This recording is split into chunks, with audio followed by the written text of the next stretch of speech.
Hi, everybody. This is Irie on Expanding You Radio, and this is going to be an amazing, amazing show tonight. The tribe is here, and we're sitting together with Julien Wells before we launch into today's topic matter, which is going to be the energies. What's going on with our planet, with our bodies, with our realities as we know them? What do we do with this? What are the cosmic perspectives from a collective outside of Earth beings? So we're going to talk about all of those things. And sitting with us today, we've got a lot of tribe members, and we're bringing to the table, to the playground, to the toolbox, all of these different gifts and different ways of thinking and viewing these things. Let me begin with Judy Jandora. Judy is here. She's the queen of the tarot, so she gives us beautiful readings, and I just can't wait to hear what comes out of this conversation when we put Judy together with Julien once again. Welcome to the show, Judy. Oh, thank you so much for having me. I'm so excited about tonight, sharing it with all of you. And Julien has, I've been in contact with Julien since at least like early October of last year, and we've shared many conversations over that time. And all I can say is that there have been pivotal bits of information in each one of the conversations that have been really, really important to my journey. Little bits and clues, things that I call the codes and keys. Isn't it amazing? Yeah, it's been just beautiful. So I really honor you, Julien, and I thank you for what you do, and that you do what you do, and for who you are. So, mwah. Oh, thanks. Absolutely, what she said. We've also got the wing women, the people that I depend on, are here making sure that everything runs smoothly, and without them, I would be not. Kami is here. KamiBE, say hello. Hello. I totally second what Judy said. Julien's a wealth of info. This is going to be fun. Absolutely. Sherri Fischer, the Chief Interrogation Officer, the lady with all the questions and with a lot of multitudes of inside herself, being an intuitive and a psychic and a medical healing artist. So welcome to the show, Sherri. Hello, darling. Hi, everyone. I'm so glad to be here. Welcome, Julien. Well, nice to meet you. We might talk about fairies. We'll see. Sherri loves the fairies. And last but never least, we've got Eden. Eden, welcome to the show. This will be a fun time to get some of your insight that you've been seeking on this journey. Welcome to the show, Eden. Thank you so much, India, and I'm looking forward to participating, and I thank you so much for having me here on the show. Absolutely, love. So let's get right into it. As I shared with you earlier, we've been doing a lot of shows on spirituality, and by spirituality, it's we want to provide a platform to talk about all of these things which people find weird or fringe, or some people use words like paranormal, or all of these things that make it seem like these things are fantastic, meaning of fantasy, instead of just amazing miracles that are part of this system that we live in and that we're a part of. Judy shares a lot about the coming attraction sort of things, what we can expect in the energies that are bathing us. And so, Julien, I want to bring it over to you. In talking about, you hear people talking about the energies. Eden, if you could, can you mute your mic, love? Thank you. And so the energies, we hear this word thrown all around, the energies are coming in and people are flipping out, or, there's an influx of cosmic waves of what is it, the CMEs, they say, and these flares and all of this kind of stuff. What is all of this? What is the gist of, is it, natural phenomenon? Is it anomalies? What does this mean? These energies are changing. I think what people are reflecting even more closely than just the change is the increase, actually, in something that's going on. And a lot of people are starting to take note and start to question these strange times we're in. I mean, almost anybody can really identify that happenstance is becoming overwhelmingly, unusually often. And we call those synchronicities, like experiences that the odds of them happening are very low, or that they keep occurring in repetition, and it sort of gives us this feeling that that something very strange is going on, and there are people that are seeking the cause of these strange occurrences, and they tend to synchronize with events in our lives, and we're wondering how we actually influence our environment more and more. These begin to people are starting to get interested in psychic abilities and what psychics are doing, and listening again to what gurus and channelers have been saying with regards to maybe their messages have some yield some weight here. In some places and in some circles, spirituality is the or even religion is the modality in which to explain the unexplained that we experience. But at this time, there's just so much unexplained that is actually serving to really sort of change what's going on around us, and not just trying to understand the potential apocalypse that might have happened at December 21st, 2012. Right. But people are wondering why the economy is getting weirder, and how our culture is starting to shift, and why there's in some cases more fear, and in other cases even more hope. It's as if everything dramatic has escalated, not just our happiness, but also our anxieties as well. Right. So when we talk about the energies, people are noticing that following traditional modalities such as astrology, are finding that that a lot of people are being affected by what is shared in astrological predictions and in astrological messages. So the idea that large numbers of people are actually experiencing this, and people are able to witness that there's actually maybe something to astrology, or maybe there's something to some of these other modalities of trying to understand what's going on, such as tarot readings. Yes. And people are listening to psychics, as psychics appear to be getting even more effective. There's something going on there, and then really what people are doing is they're trying to understand and identify if there's consistency to this. And essentially, the place where I'm coming from is I've found a great deal of consistency. I still have mysteries, just like everyone, in questions to ask. Right.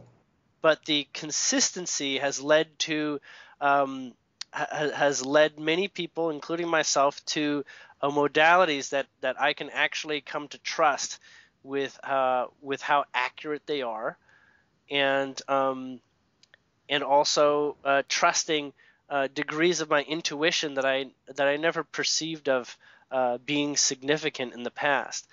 You can say that I literally decided that I was going to train my psychic nature. And wow, now that's something amazing, and if you feel comfortable, expound upon that decision a little bit. How does one decide to train that sort of ability? We think of training means you go to the gym, or you're lifting weights or something like that. How do you that's not even mental acuity, you're training something else. How did you go about that? So some people will call it an awakening. Some people will call it decalcifying the pineal gland, or activating the pineal gland, or the third eye. And there are a multitude of ways of training yourself to be sensitive to what I call the lighter information. It's like we say, you're picking up the Wi-Fi, right? Right. It's there. Just yes. we don't see it doesn't mean it isn't. Sixth sense is another sense, but the approach to it also needs to sort of be opened up so that you're not resisting what you're facing. And we can say one of the things that make it very controversial is that I'm listening to my feelings in ways that I'm actually bringing more clarity to what I'm feeling. I'm giving more attention to what I'm feeling, as that is information. I'm also giving more attention to what people might have understood as their imagination, and the visuals within my head, and the subtleties of hearing things. Some people do meditation to see if there's anything, to listen to beyond the chatting mind. And in my lifetime, I actually was raised in a family that basically practiced meditation. So I've always sort of been close to being able to clear my mind and listen to what's there when my mind is not chatting so much. How did you decipher? I mean, was it in the stillness that you were able to decipher, A, are these my thoughts, or B, are these thoughts coming from possibly a higher self of mine, or am I receiving messages that maybe other people aren't hearing, but I'm not crazy, so let me sort that out? Was it kind of that thing, or do you just get like a jumble of information and is it well, daunting you could for you? you could say I had a couple catalyzing events that were unexplainable, and sometimes that's what it takes for some people. Sometimes it's it's a drug-induced reality where they see beyond the veil, as we've learned to call it. The illusion of how things are and how everything is one. Sometimes people have that. In my case, it was in moments where I was in a position of actually having a very high level of anxiety, and broke through asking for help, and actually having some really, really profound information that that came through, that I knew that it was extremely special. If anything, I could not say in the moment that it was my higher being, except that it acted in the capacity of what I had begun to understand a higher being from what other people had talked about higher beings being, like gurus and things like that. Right. But finding my inner self, finding that voice inside me that speaks in a state that is that actually is actually without emotion. It's absolutely certain. And when you're in resonance and open and have no resistance as to the judgment of what might come through, some really amazing stuff can come through. And I would say that I've had that experience basically on a daily basis at this point. But when I had it years ago, I considered that a very special event. Some people might actually liken it to being on acid, even though I've never tried it. But all the descriptions start to.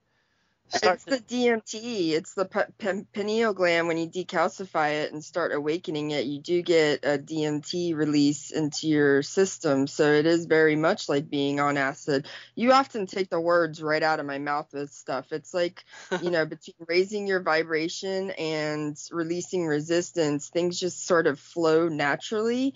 And I kind of wonder sometimes if it's like we're on the same resonance plane, like a certain frequency, and we're tapping into whatever thoughts are coming in on that frequency, because you pull like the words out of my head so often. I often wonder, like, are we sharing the mind of someone else, kind of thing? It's like the force has different frequencies, and whatever level you're vibrating at, you sort of have access to that level of awareness. Your network. Yes, I believe it. Yeah. So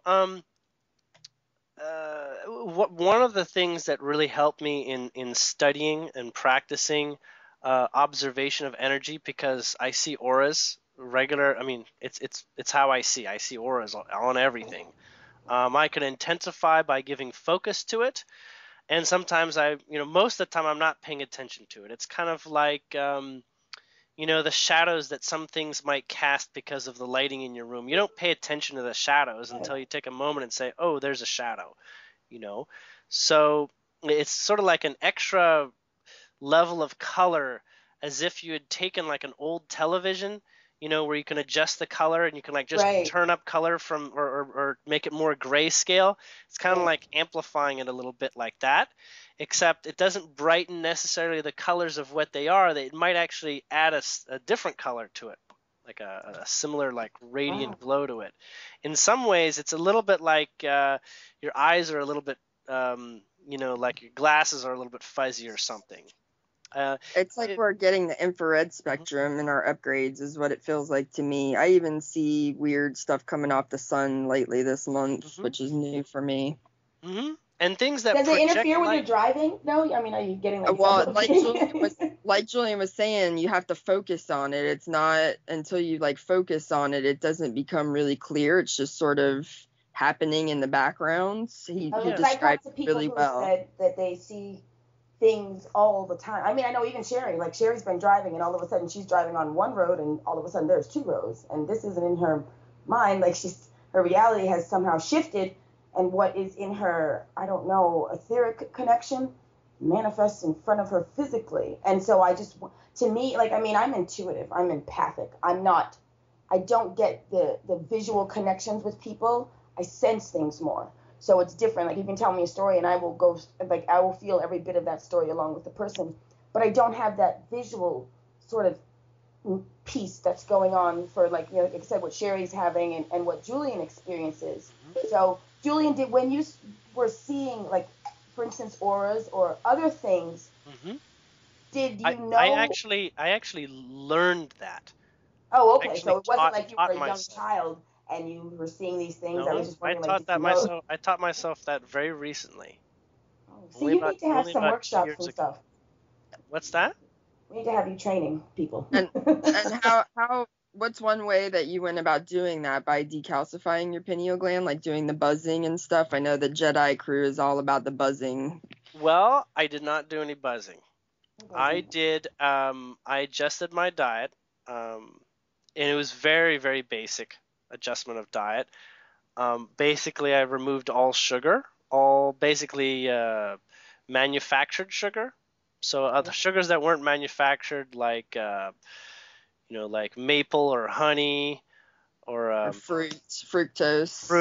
Fruits. Everything that you sort of like add to something as a sugar and as an ingredient, I avoided that. There again, it sounds like you removed everything that's low vibrating, and I had a similar experience when I changed my diet with sugar too, with my ability to start visually, because I'm like India, I'm very claircognizant and empathic, but I didn't really have the clairsentience or clairaudience thing very strong until I stopped sort of sabotaging myself with low vibrating things. Now, it also actually is very contextual, I've found out. There's some things that I'm open to seeing and experiencing and others that I'm not. So if you were to ask me to like help be like a psychic to help someone, find like a body or something like that, I have no idea if I would be able to do that until I tried it. And basically, if I'm not able to be neutral about it, I'm most likely not. I'm most likely actually projecting rather than allowing. If that makes sense. Sherri has a question for you, Julien. Sherri, go ahead and ask Julien. Okay, good. So I have a question about the food, because once you changed your diet and you started kind of clearing out the body, did you notice that you were able to transmute what you were eating? I mean, did it become easier for you then to start changing the vibration as opposed to it changing you? Have you noticed that? Well, that is actually by discovering the power of my intention. So it didn't happen accidentally. I was told by my mother that blessing your food is going to make it digest better, and it's gonna work out better for you. And she's right. I didn't really put a lot of stock into it until I can actually see the visual energy change in front of my eyes, per literally placing words on it, and sometimes even thoughts. I can tell the difference between words and thoughts. Words make it happen faster, and thoughts make it happen a little bit slower. But I can literally energize water and watch it shift and tell you it only took 10 seconds or that it took 30 seconds or whatever. And when I look at crystals, I see energy in crystals. I see them react to me when I touch them, when I talk to them. It's as if they have light emanating out of them. So if you were to put like a little light source And if you consider them like glass, they'd basically refract the light coming out of it into different sort of like lines and planes and stuff like that. So it's as if they're lit from inside. That's what I see. And sometimes they have color, sometimes they're just white. And as I get involved, I can actually see how energy comes out of crystals, and you can talk to them, and it's really interesting to discover that. And and I had some very significant activations that were not associated with diet, such as when I went to Mount Shasta last year for the summer solstice. That was huge for you. You were a mess. It was very huge.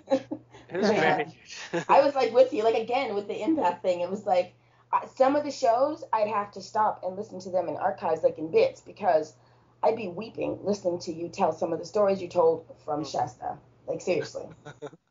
Especially with the hugs. Like I was like, oh my God, Flynn, I want to hug him now, but no, it's too sensitive. We can't. I think that brings up a good point though, in relation to what Sherri was talking about. I find that the more practices you have that allow your body, like your vessel, to hold the light, so you have like the negative energy, which is very dense, and then you have the light energy, which is like very fast waves.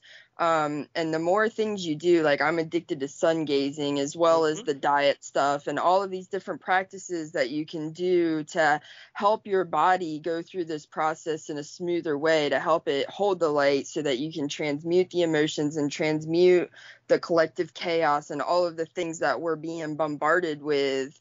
Like I know other people that were in that Shasta experience with Julien, and you know, like some of them aren't holding the light still as well because they didn't put into practice things that were going to allow the density to leave their bodies. So I think, you know, you kind of have to walk the talk when it comes to, you have to be really serious about what you're focusing on, the words that are coming out of your mouth, the science of the spoken language. Like it all adds up and it all matters. Yeah. And I want to say, you know, growing up with parents that followed a guru gave me a really good basis for allowing and listening, you know, even though I was Catholic. But I also basically observed some things and practiced some things that yielded nearly immediate results that really affected me, such as cloud bursting. If you haven't tried cloud bursting, I highly recommend it. It will basically alter your perception of how involved you are with your reality. I'm noticing some feedback on somebody's line. Do we know who that is? Right. No, I don't. Yeah. Thank you. Is that like, Julien, is that like dissolving the cloud? Is that what you mean? Dissolving the clouds and making them appear. Okay, yeah. I mean, I've been doing that since I was a little girl, so I love to hear that you were as well. I wasn't doing them as a little boy. I thought that I discovered someone doing it on YouTube, and I basically said, well, shoot, I'm going to try it. And on my first try, I was able to make a cloud disappear in 60 seconds. A small cloud, a small part, but I could, you know how clouds are always melding anyways. I was like, oh, you know, maybe it was by chance, you know, that little area was just going to disappear anyways. So I just kept doing it, and it was always very contextually right where I was focusing. I was saying, I'm going to make a hole appear in the middle of a cloud, and that would work. Yeah. And I just focus on it. I'd feel like, and imagine that I'm up there, like, you know how you have like tunnel vision? I have like tunnel vision focusing up on that. You know, similar to we have tunnel vision. Laser focus. At, you know, yeah, so like laser focus. And just imagining watching it like a fog dissipating, you know, and floating away, and just sort of visualizing that and seeing that happen in my mind's eye, and it began occurring, and that's when I said, okay, things are really going to change. And since then, that's just the beginning. I've gone on and done some really incredible things that really have changed my entire perception of reality, and essentially. In many ways, I feel like the visual illusion is pretty much collapsed, and I'm working with now recreating and deciding what things are going to be, and practicing that. And what I'm finding is not that the outer world is resisting me from doing this. my beliefs are actually are in the way of me being able Right. to alter my reality. Like literally, my beliefs and my old patterns of thought are what Absolutely. stand in the way. And it's always a reflection from within. Right. It is, and basically, I'm in a place where I realize that everything is really entirely under my control. I just haven't taken the reins and responsibility of me doing it by default. See, there you go, reading minds again, because that word just came to my mouth, and before I could say it, you said responsibility, because it comes with that. It comes with that. Now we're talking about these subtle energy skills and embracing these talents and these gifts and abilities that are innate to the human skin suit that we've forgotten or become disconnected to. But we even spoke about on several of the medical shows that I've done in the past month, we've talked about this influx of these new children. A lot of them are coming to be diagnosed and labeled with things like, Aspergers syndrome, and you've got kids with ADHD and all of this. But I'm feeling like we've got waves of, you hear Doreen, not Virtue, I forget her name, talk a lot of times about these new children, and names you hear like indigos and crystals and rainbow children.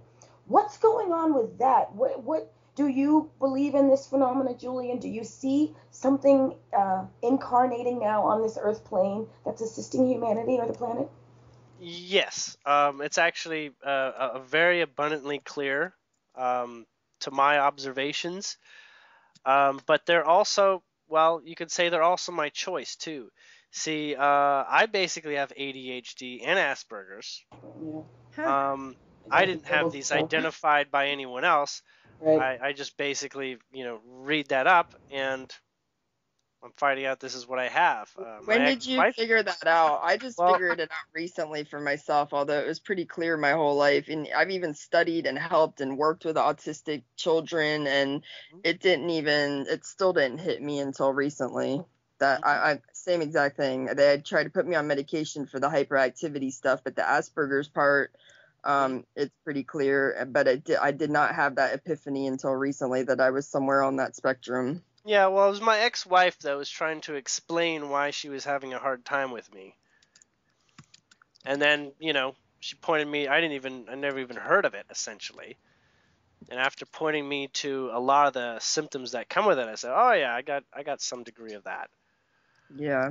But in the end, with regards to the children that are showing up, I've basically been getting a lot of different sources telling me what that is, and confirming it, and energetically proving it over and over, that people are being born with more access to their soul or their higher being, and they don't call it that. They just think it's absolutely normal, right? They just say this is the way it is.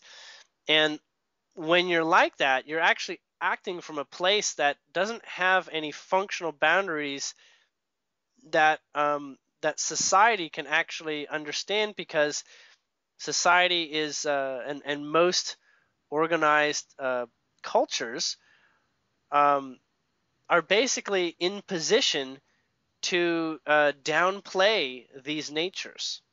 Right. So in diagnose fact, them is what they do, and that's once they get you in the system, and then they have access to go ahead and fill you with toxins to make sure you don't keep these gifts intact.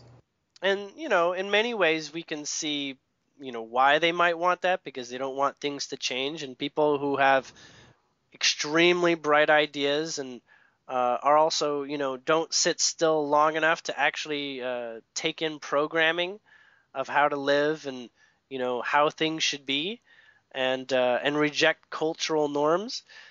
Obviously this is not good for business, for keeping it the way it's been.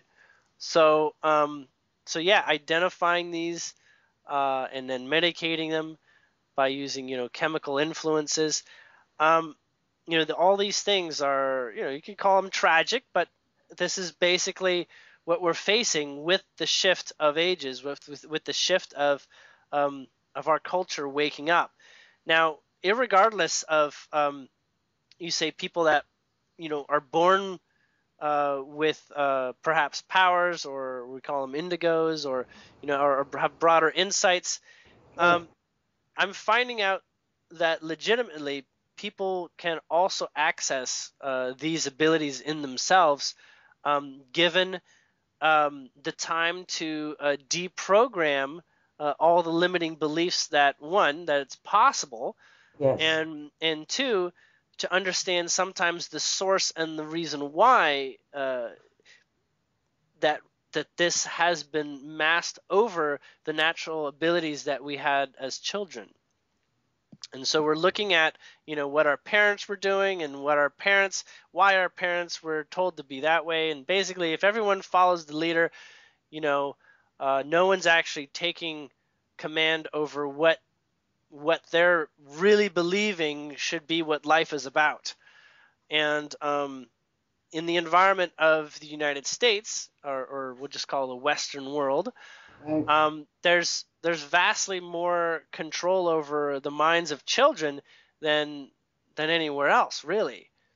Yeah, childhood is almost like a diagnosable disease, because everything that is, at least to me, and I just might be different, the nature of a child are the things they want children to stop.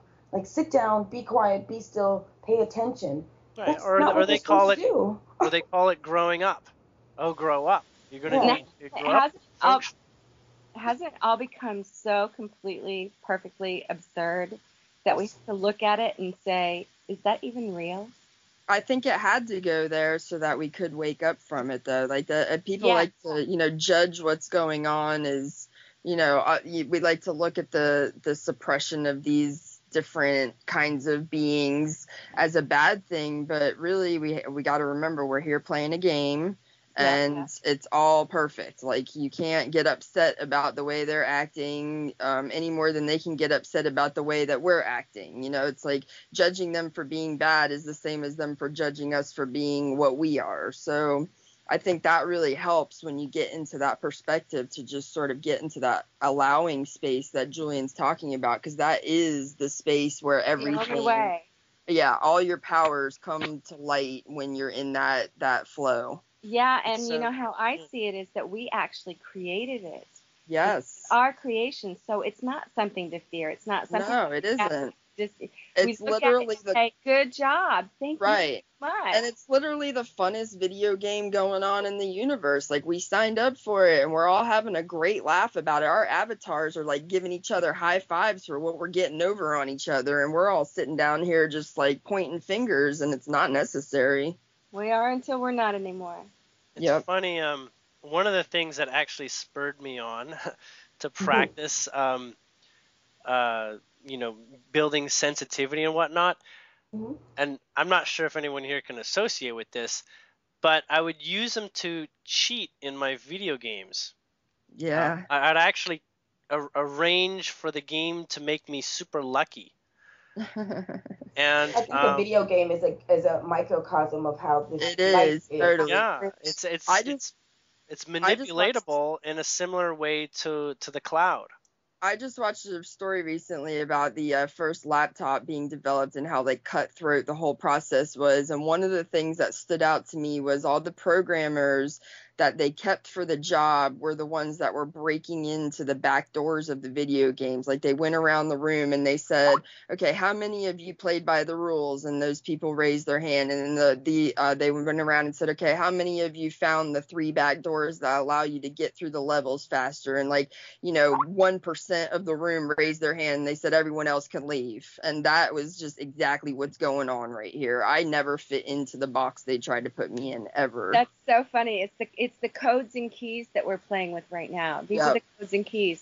And those of us who are willing to forego the rules and not be, dominated by the authority program are, finding ourselves benefiting from it now. Mm-hmm. Yep. Well, I am interested in talking with audiences that are close to video games, and that's a direction that I'll be going into, talking about the matrix of our reality, and also using reflections of the games that are popular and that we play, as they are micro realities of our fractal nature.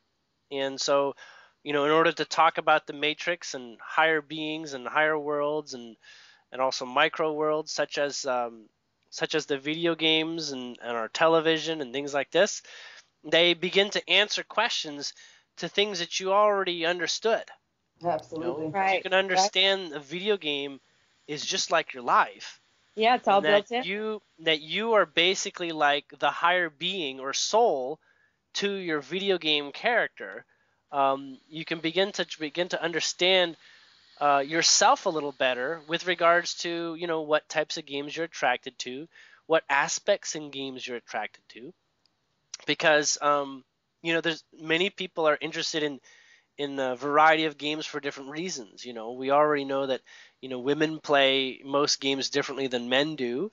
There's different age groups, different demographics, and these begin to actually start talking about a little bit what you're like on the inside, because in retrospect, we seek a degree of letting energy come through, and we call this lighter energy or whatever it is.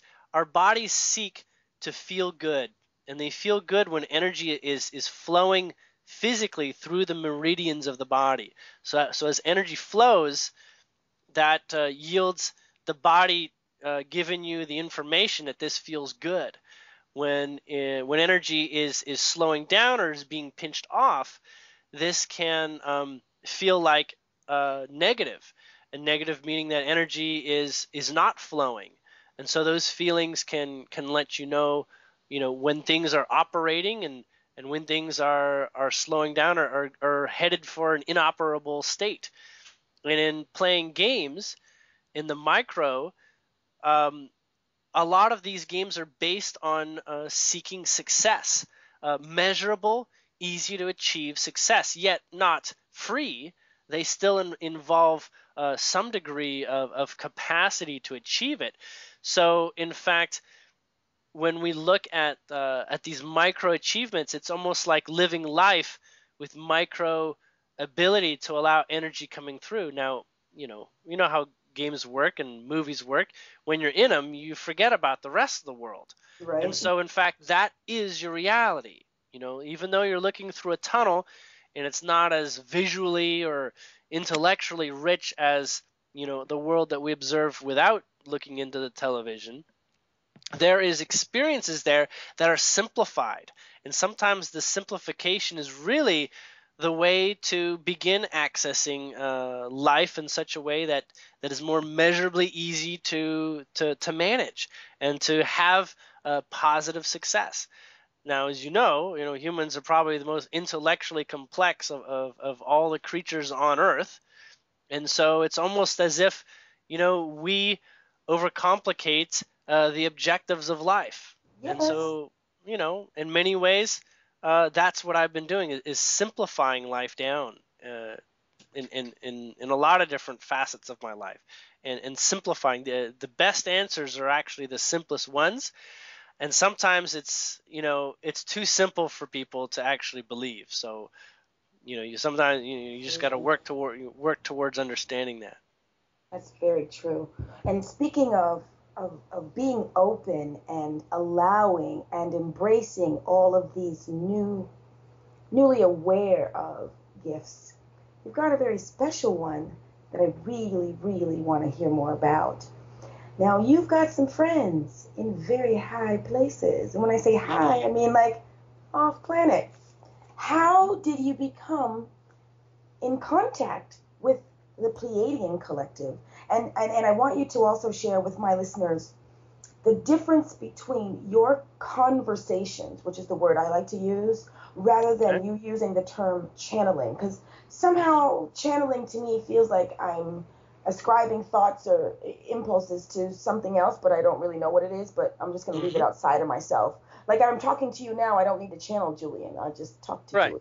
So I really Yes. like your take on that. Share how that came about and a little bit about what's going on with that.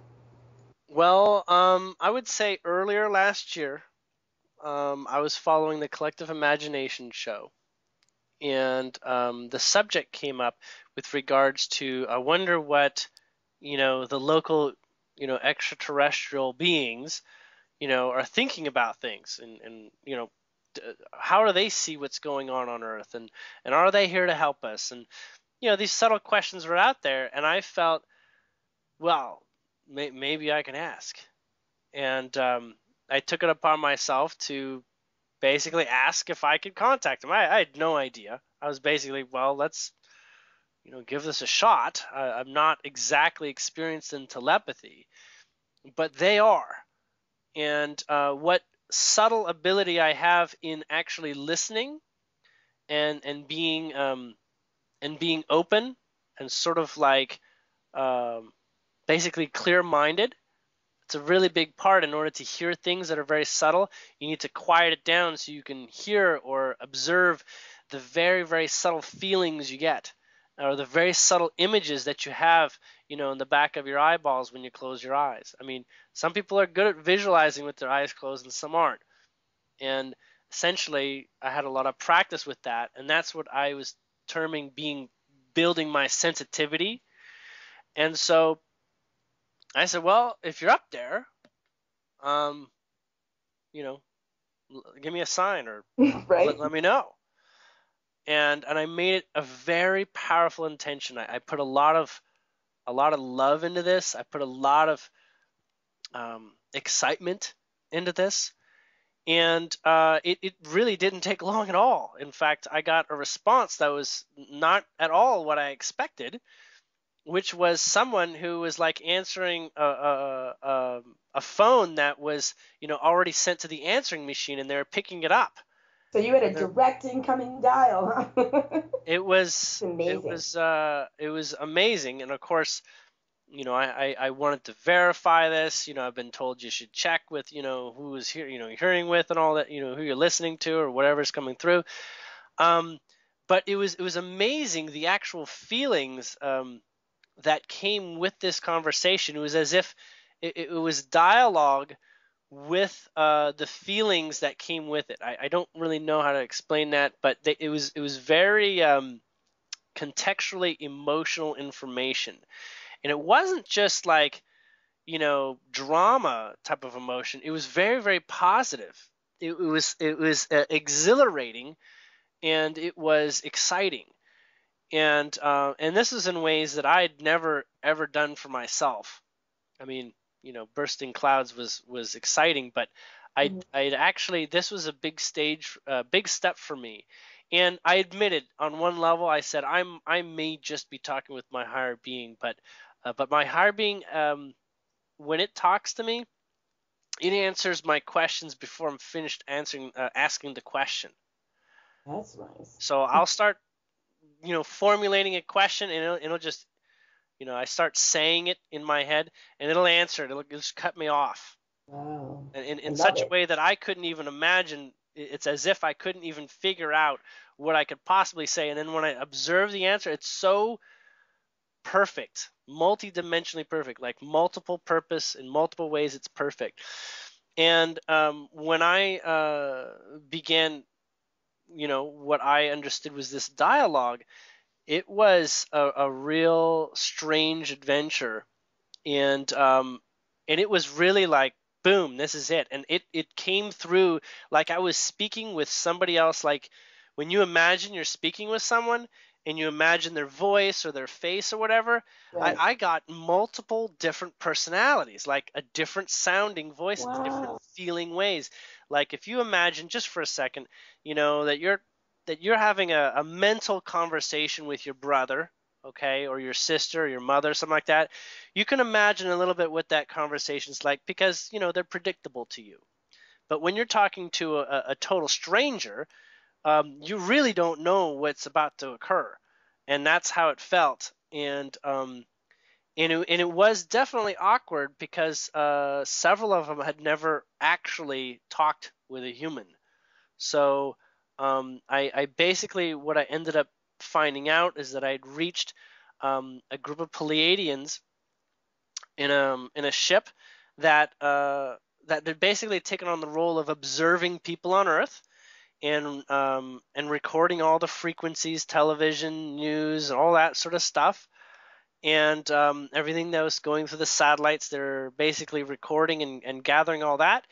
And I also found out that they had contracts with higher beings of other Pleiadian incarnates on Earth and other people that were not Pleiadian, and they would have these cameras that would record their local surroundings, sort of like a little camera It's like floating up behind your head. reality TV. Right. Yeah, very much so, except capturing in a three-dimensional holographic way. Wow. And basically there were beings that were at posts, Pleiadians at posts, that were basically, all about finding these frequencies and observing them and basically collecting them and organizing them and sharing them with other galactic species in our solar system here at this time. Oh, So this is sort of like the Pleiadians with strong antennas. Okay. And the other things I found is that they're all working on, how to begin first contact. They're all working on, beginning to try to understand what it would be like to be on Earth, and how they would have to adapt, and all these sorts of things. May I ask you if you have gotten any perspective or feedback, because I wonder if other star nations view us with the perplexity that I do, because I do the Starman. I have to tilt my head sometimes at the things that I see happening on this planet, and I live here. Do the Pleiadians, and I'm going to ask you specifically about them, have you gotten any insight into how are they confused by us? Are they ashamed of us? Are they flabbergasted by us? Are they just like completely unattached? It's well, you have to understand there's such a large expression for humans, so their expression ranges in response to just as large a level as that. Okay. However, the easiest way to take it is that they're exceptionally optimistic. I mean, among the most optimistic people that you would find on Earth. Okay, and the other thing is they actually don't experience the fear of death, which is, they're basically saying it's extremely useful if you actually don't feel like you're constantly under threat of being diminished or being extinguished, because that alone changes the nature of how you operate. So they understand that we believe that we can be killed. We believe that we can be subjugated by others. We believe that we're small and governments are big. We believe that guns kill, and so they do. But guns don't need to kill. And in fact, you can miraculously heal yourself of a gun wound if you're familiar with the fact that you can. So they're in that position without those lowest, most uncomfortable fears that we have. They simply don't acknowledge or involve themselves in those so much. Now, when they do, it's extremely dramatic for them, and it takes almost a community, their large community, to help people out of depressions that they might get caught up with. I can fully embrace that. It makes so much sense. And I want to ask, are you a Pleiadian incarnate here? I know you and I have done a session before, and I've got a part of that in me, but I guess I've got a couple of things going on. But are you a Pleiadian incarnate here? Is that why you have an affinity with this particular collective? We'll put it this way, because just being an incarnate is not a complete enough explanation. Okay, help me. If you can understand that the human race is seeded from multiple races, and that we have DNA from all of them, there's a thing where DNA can actually change. If you understand that DNA can change, in your lifetime that you can actually Absolutely. you can change to just about. You can actually change your appearance. The Some FBI people even use acknowledges that. affirmations to change their body weight and things like this. Mm-hmm. But so when you begin acting like a Pleiadian, you start attracting Pleiadian nature. And essentially, I have had memories of lifetimes as Pleiadian, and one in very particular.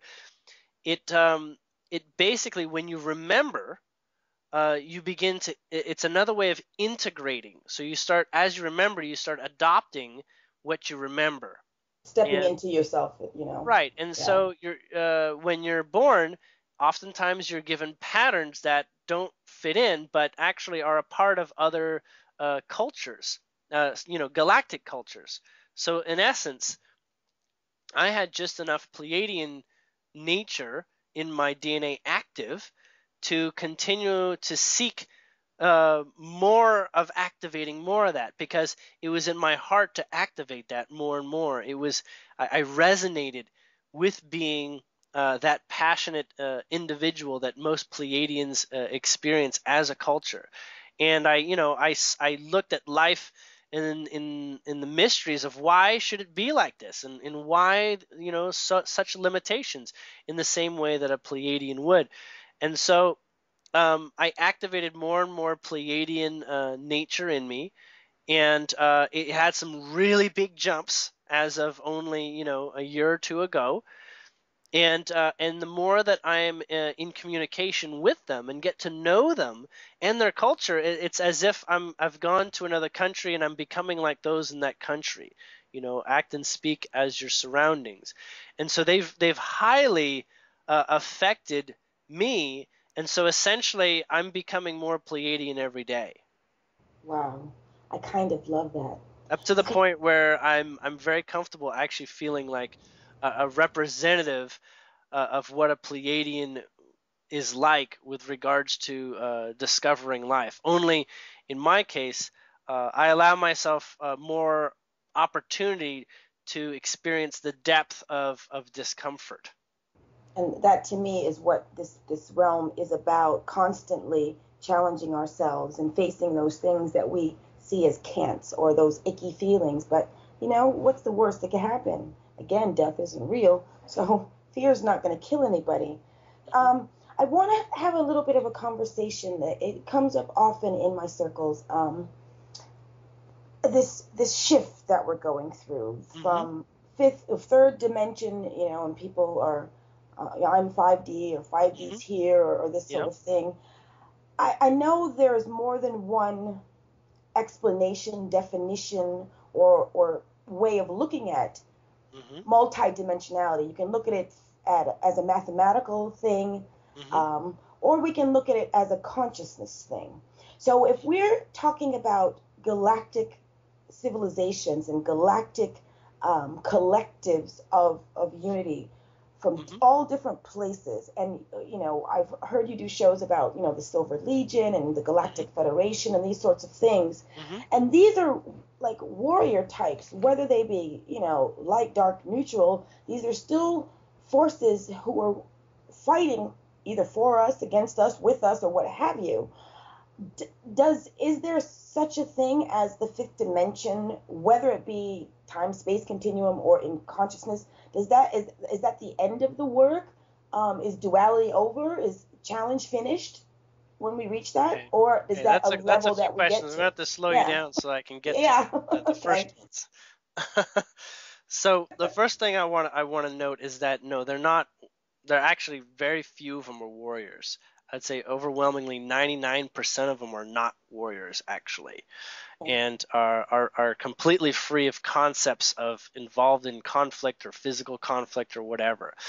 Now, there are ones that are warriors, and ones that have taken up that ability to handle the contrast. And the Silver Legion are definitely considered a focused group of multiple races from all ends of the cosmos getting together to act as sort of like a Delta squad, a Delta team. I love it.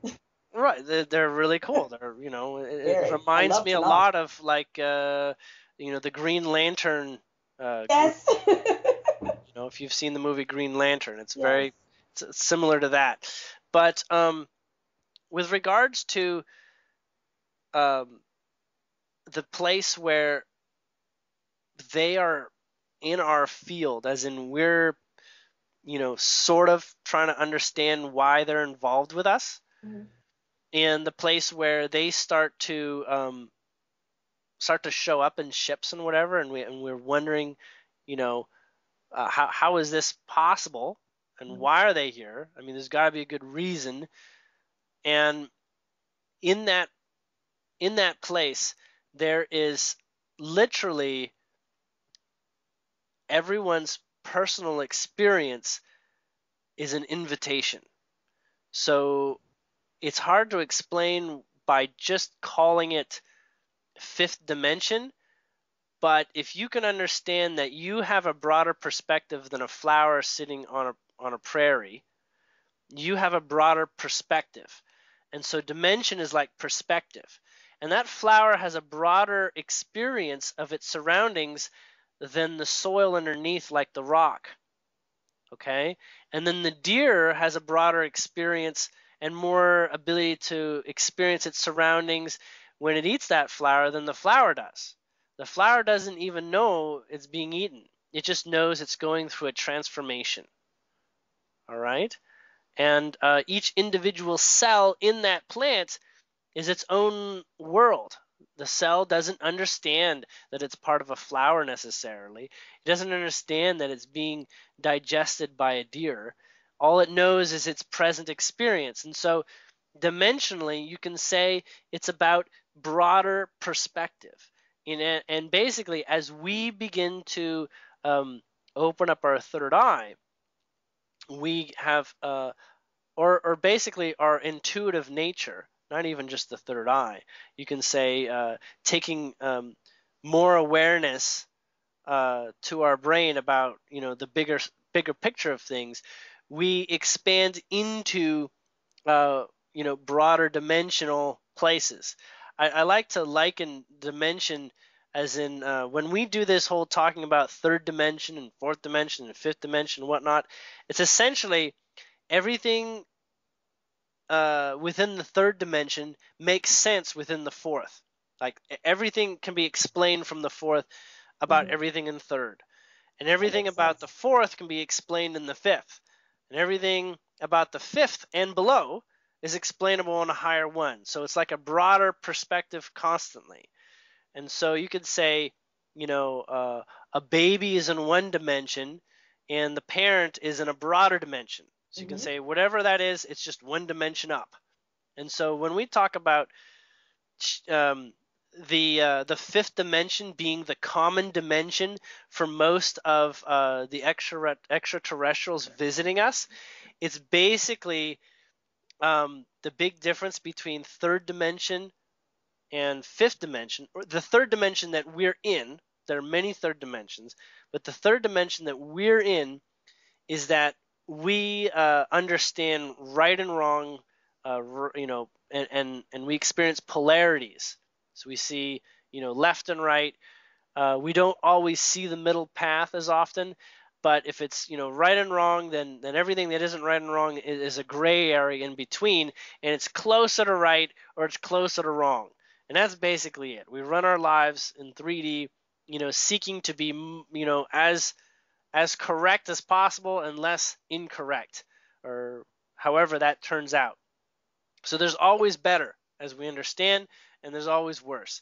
And that is a reflective of what I was mentioning before, which is it's a way of identifying that there's more energy in one place and less energy in another place. And from the fifth dimensional perspective, essentially there is no right and wrong. There is no, feeling terrible and feeling good. There's just a range of experiences. So we take that grayscale, right and wrong, or left and right, and now we call it a rainbow. And anybody can identify with anywhere along that spectrum and say, I like green, I like blue. Well, which one's right and which one's wrong? You can't say. They apply under different circumstance to their proclivity. You say, well, green is great because you probably like being out in nature. You say, well, red is great because, I like fancy, sports cars, and I like the intensity of that. And you can say, well, the person in the woods, they don't give a whip if you like red or not, because they're not even in your experience. So it's as if everyone actually owns the gradient for themselves, and no one else's right or wrong superimposes your own. So in 3D, it's as if everyone is sharing a common set of rules of what's right and wrong. But in 5D, the common set of rules is thrown right out because everyone has their own personal right and wrong. I love that. Okay? And the right and wrong is personal because it's your experience of energy coming through, and you may feel great driving a sports car Ferrari, but give it to a 6-year-old who is deathly afraid of crashing the thing. It is not right for him in that place, in that time. Beautiful. That's Okay? beautifully said. So with regards to the Pleiadians and other beings that are visiting and whatnot, they're kind of waiting for the population to start getting this. To start getting that you live actually in a personal dimension. So what if we take those personal dimensions that we experience that are, a little bit elevated or expanded, is a good word. What if a collection of us create these local realities and we're sharing this sort of heart space and this centeredness and the focus on doing things that are, for the greatest good of the all, at least the all that we can reach at the time. Yes. Do you think these other star collectives would be more akin to visiting those type of situations? Do you think they would resonate there? Yep, absolutely. And in fact, that's, from what I'm getting, is already occurring. Alrighty, so we got to hurry up and get to Peru and finish this work, Sherri. Is that right? We're setting it up. We got Ralph Ring. We're printing some spaceships. We're ready. Well, you'll also want to understand in yourself why you wish to attract it, because oftentimes with regards to the extraterrestrial races, we'll just say, they resonate with people that are on a similar wavelength and sometimes a similar mission, and kind of sort of relate to each other in terms of having a similar direction in life. And so if they have missions relative to Earth, and they know that they don't have nearly the resounding effect on Earth as any individual human has with regards to changing the paradigm here on Earth, what you'll find is that people sometimes are seeking to get insight from them, and they don't need to land to do that. Well, can I just tell you, like, literally in the project, because the things we're working on are in several different places, but it's kind of the hub is in Tarapoto, Peru, and in doing the radio shows, in working on the technology, in dealing with the people there, and kind of embracing the culture.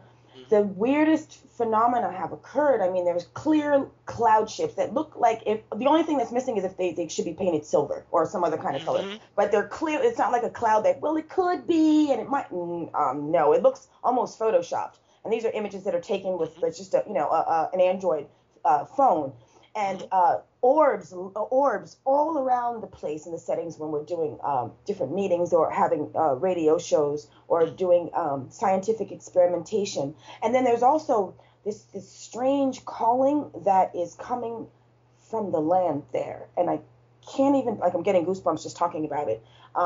And there, like I said, there seems to be something that is drawing us there, even stronger than our own desire to be there. It's like the meeting, it's happening in both directions. Is there such a thing as areas on the planet that are maybe reinvigorating ancient spirits, or something becoming active that's maybe making this place more welcoming or, again, conducive to the work of uplifting the planet? Well, yes, of course, and they often happen in places where people are focusing their intent in that way.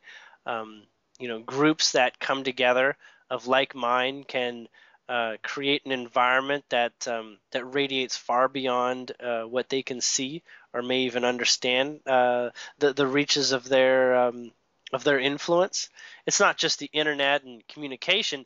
It's actually a vibrational wavelength that goes out and affects change, and that's why I've noticed that just being yourself and being more of yourself and discovering yourself and allowing yourself to follow your heart and trust in the guidance from within will naturally affect other people to do similarly. Not even if they need to observe. You don't have to prove it either. You just resonating that way will cause others to actually become resonating that way too, bit by bit.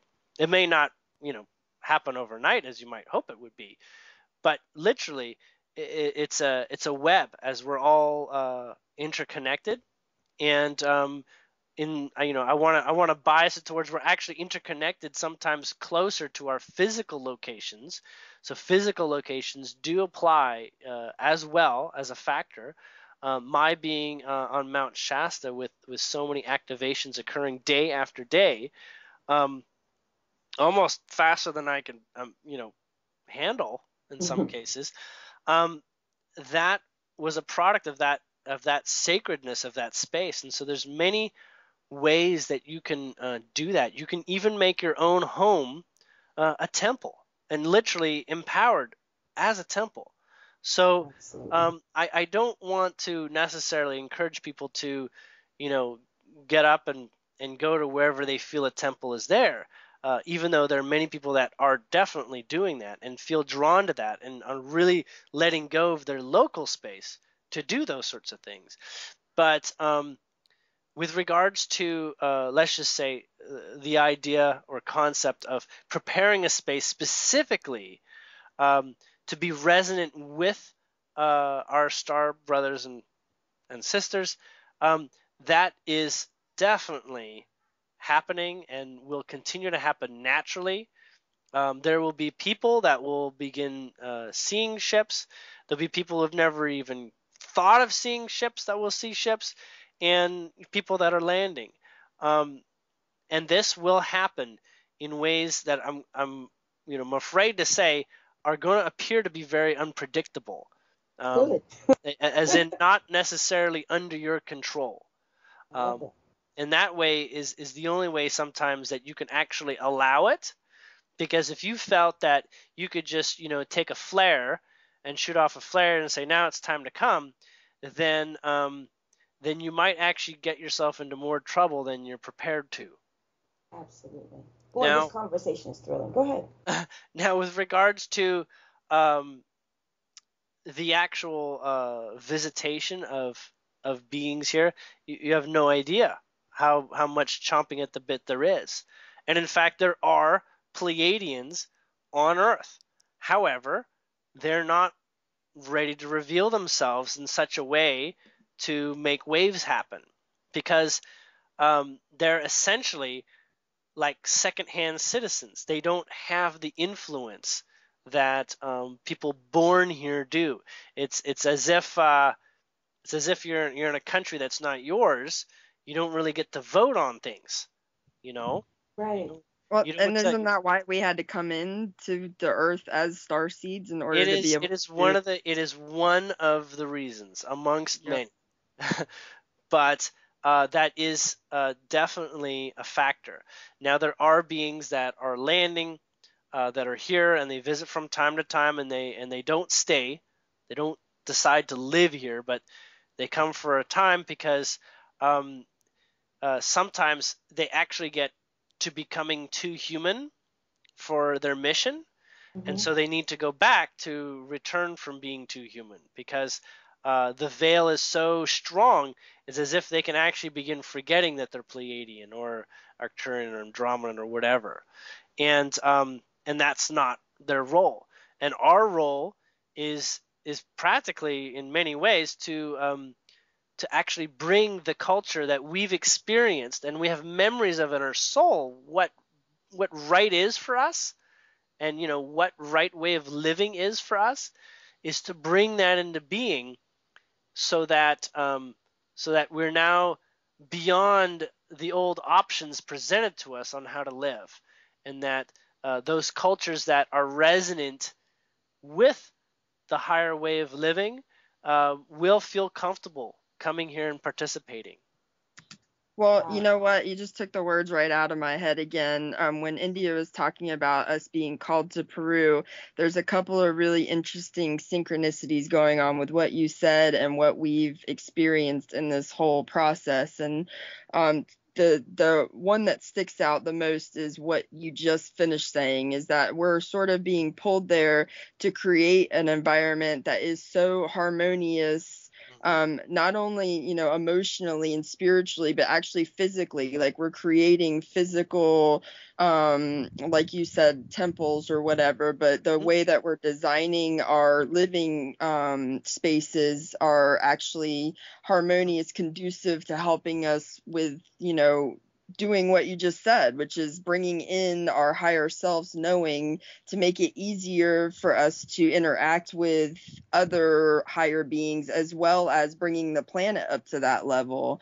And then the other thing that's really interesting is the native indigenous population down there, where this place that we're all being called to, the Quechuan people, actually speak the Pleiadian tongue.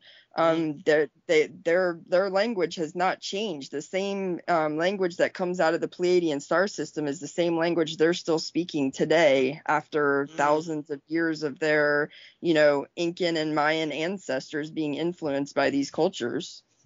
That's awesome. I'd like to hear some of that and see if there's any way that I might be able to remember that. Be good.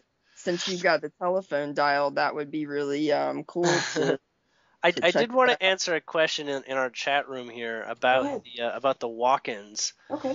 So the walk-ins are a rare and special choice between the soul and higher being that is in a body, that is handing that over to another being. I think it's been glorified in a couple ways, with how to get rid of the bad guys by sort of like kicking them out of their bodies and getting good guys to occupy their bodies or something. But in fact, it's a little bit like channeling, except that you don't let the new being out, or doesn't let it go away. So it's it can be considered inadvertent and happens by accident, but it doesn't happen by accident. It's all very, very meticulously played out, and you can basically see it in 3D ways, as this person is now channeling someone else going forward from this point out. And essentially the channeled being may or may not have an awareness of the person that they're now occupying, in terms of standing from that position. But usually it only occurs when someone has agreed to it from before they've been born, and if they basically decide that they can't accomplish whatever their mission is, and those that have been following that person prepare themselves, have been following their lives, read the Akashic of that person's experience, so that they can answer basic questions about that person, and be allowed to come through. Now there are things like demonic possessions and people going crazy and having to go to mental wards and things like that.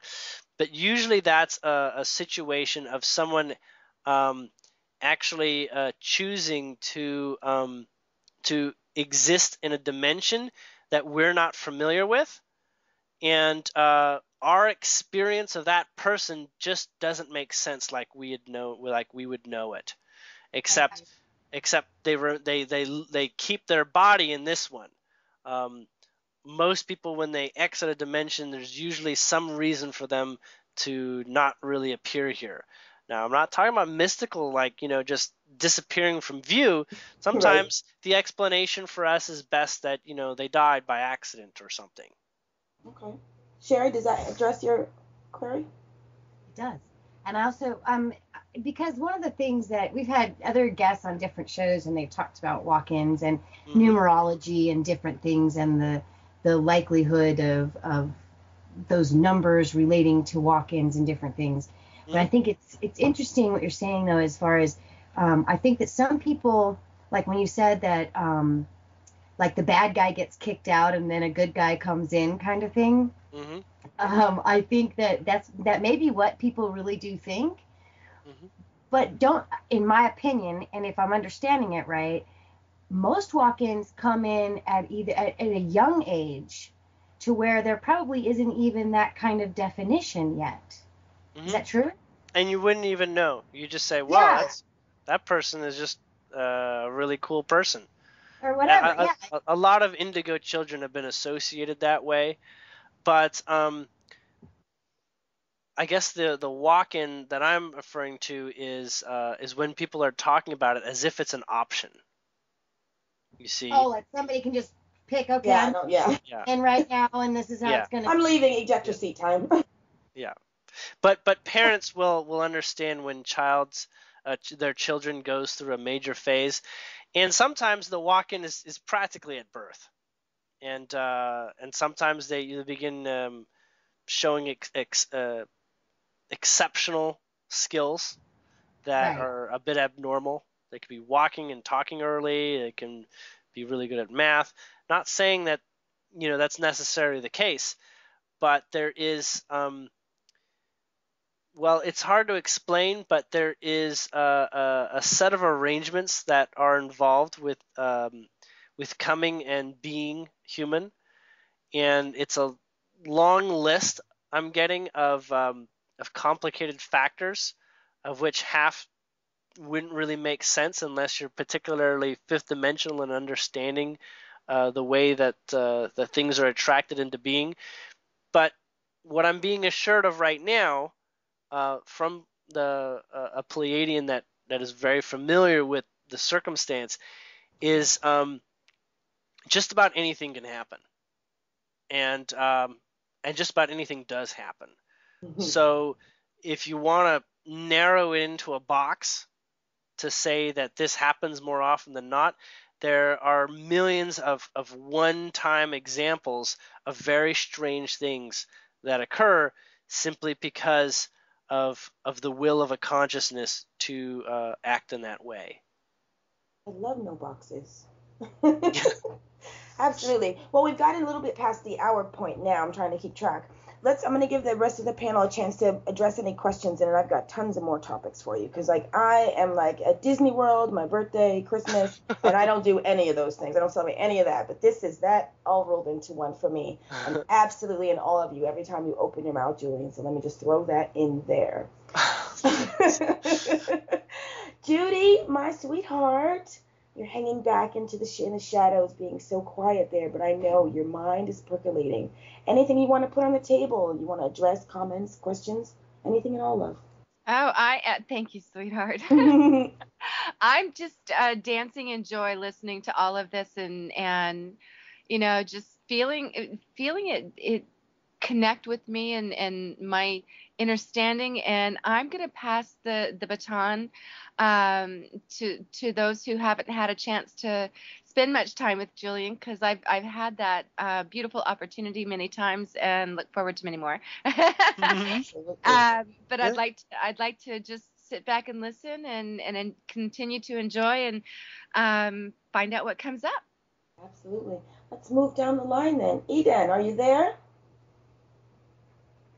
Yes, I'm here. Did you have any questions or anything you wanted to ask Julien about at this point? No, this is really pretty fascinating to hear this stuff. And it's really amazing with how we can tune into your psychic abilities and how we can focus, and it's very amazing, and that's something very useful and practical to apply. And it's really amazing to hear all kinds of things about walk-ins as well. Oh yeah. Absolutely. And thank you so much for letting me sit in and listen. Always welcome to the tribe. Sherri, did you have another question before I get to Kami? Well, it may be too much off subject, and so if it is, please just skip over it. It's just well, I just am curious, because it used to be years ago when the Pleiadians wrote, when the book came out, Bringers of the Dawn, and the Pleiadian movement really came into play. I still haven't read that book. I probably should check it out. I know. It's on audio. You can just listen in your car, Julien. When it came out in the 80s.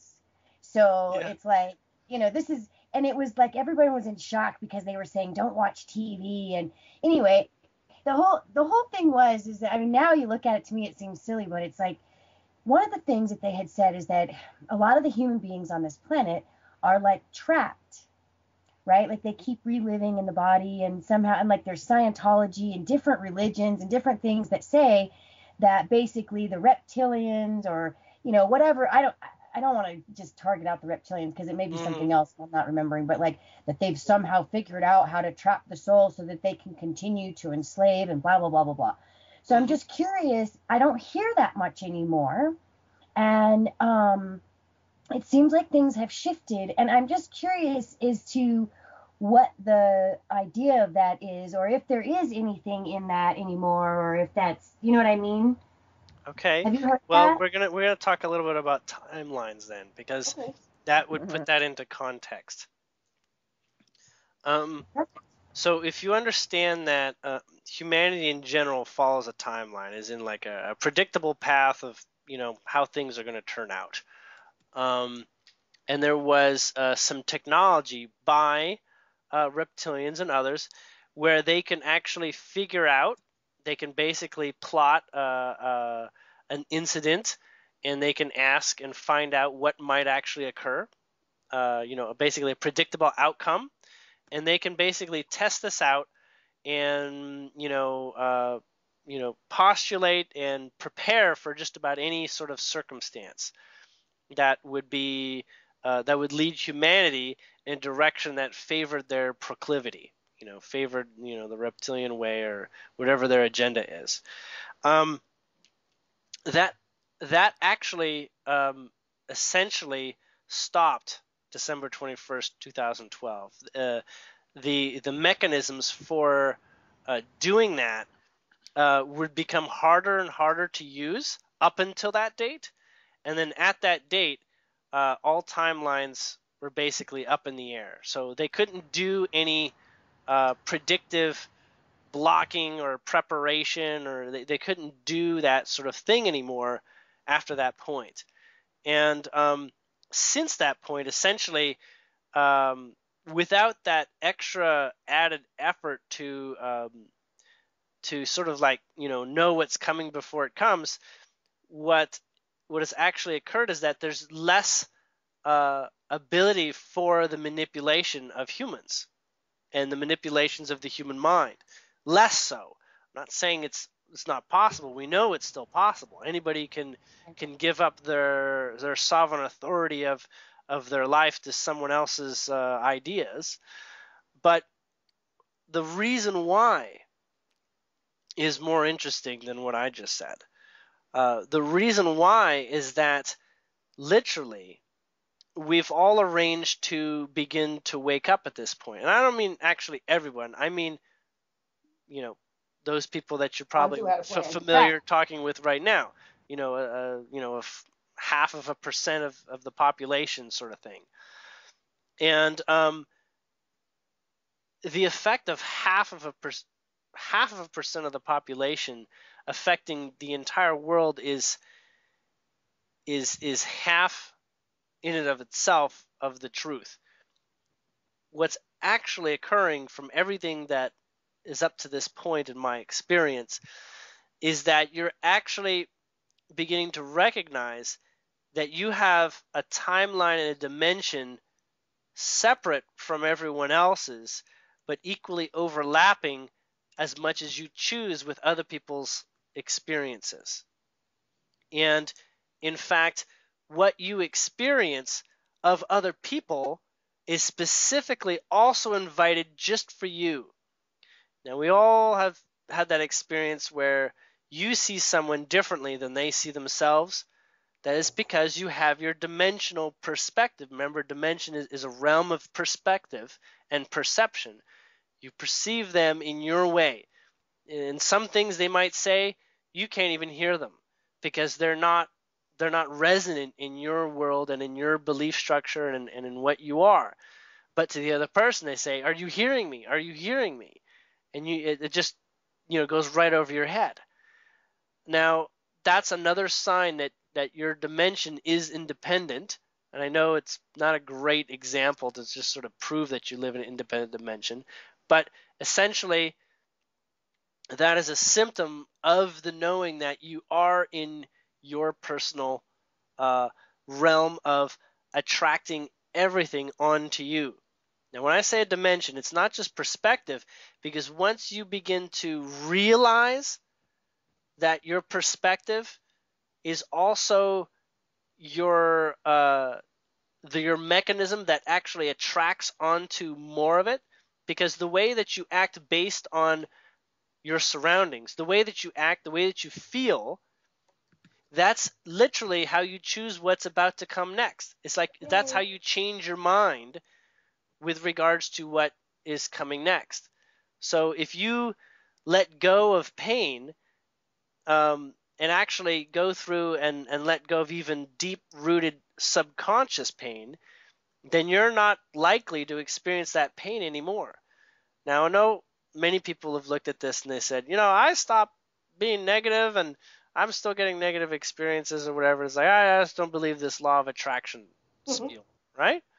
I mean, obviously, there's people that have a greater affinity for just picking this up than others and all that. But there's really just one place where if you cross this bridge, it's as if people just start getting it, start saying, aha. And that's that place where you understand that everyone is attracted here to you, and even if they tell you something, you've asked to hear that. And so, in fact, everything that is in your reality, it could be the clothes that you're wearing, it could be what's in front of your face, everything that you can perceive with your five senses is summoned by you by the nature of who you are. And you're actually just in the middle of like a galaxy of things and of energies and of symbolic representations of you.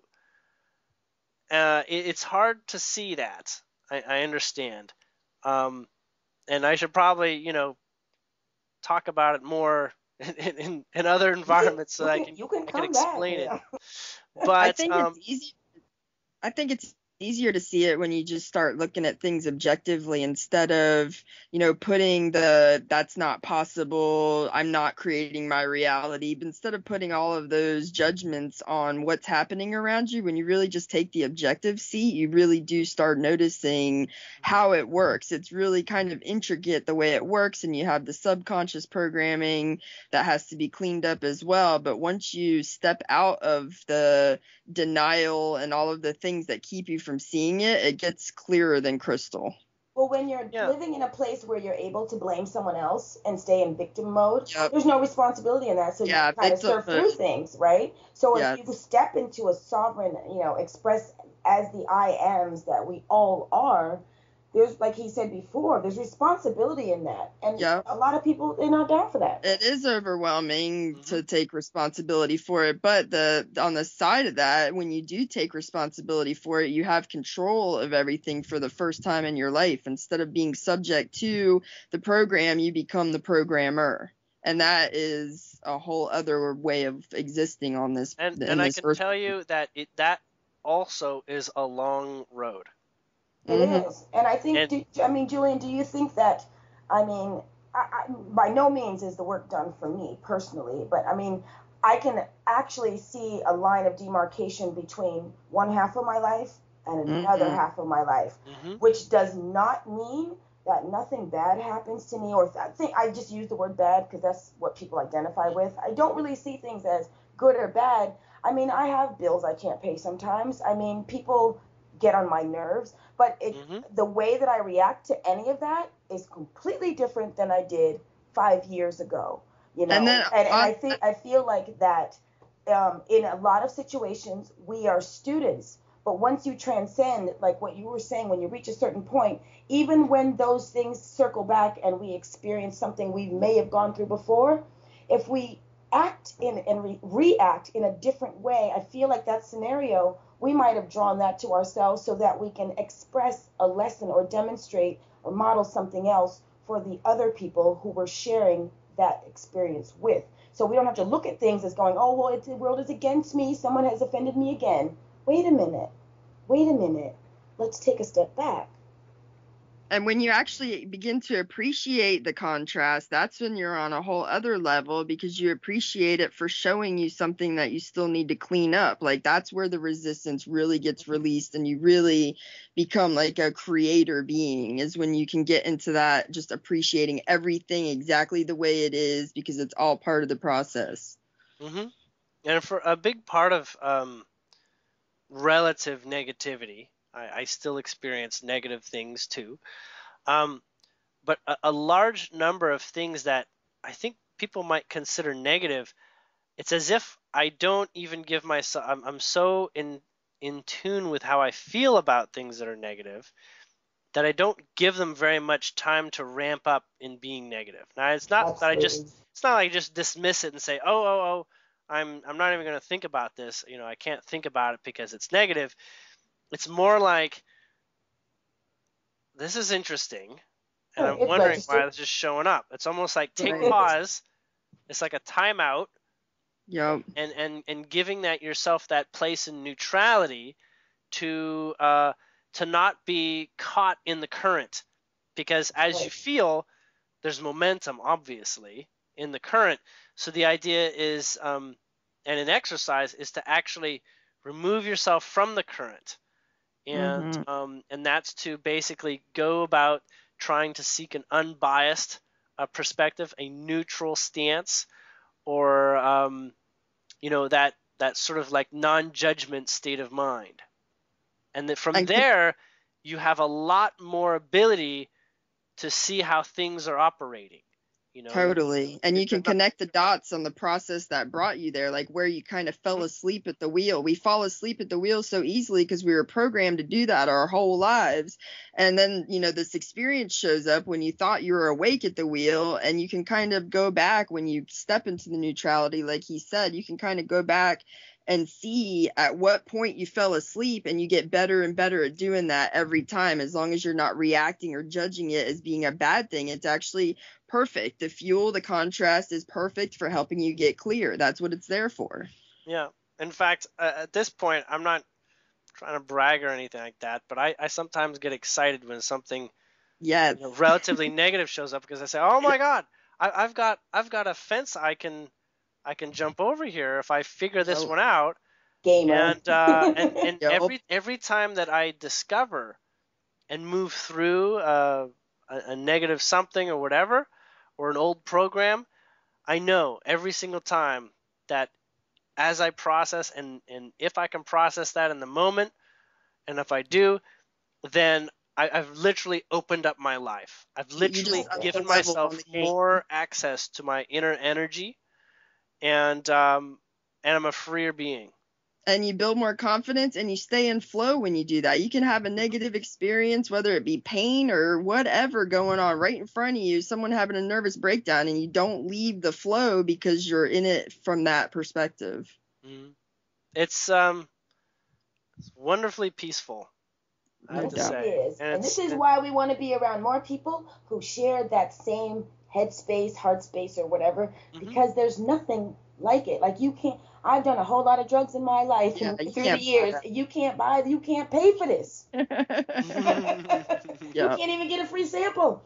It's amazing. Any other questions, Cami, before we carry on? I've been getting some downloads on the you were talking about timelines a little bit, and really interesting stuff on what you were saying on the timelines. I think one of the reasons that the game is sort of rigged on our favor is because they can't predict the consciousness. Like the more we step into our power as creator beings, they can't control the timelines anymore. So it's like a wild card. This whole solar changes and all the astrological cosmic changes that are influencing our light bodies are making it impossible for them to control our consciousness, which makes it impossible for them to trap us.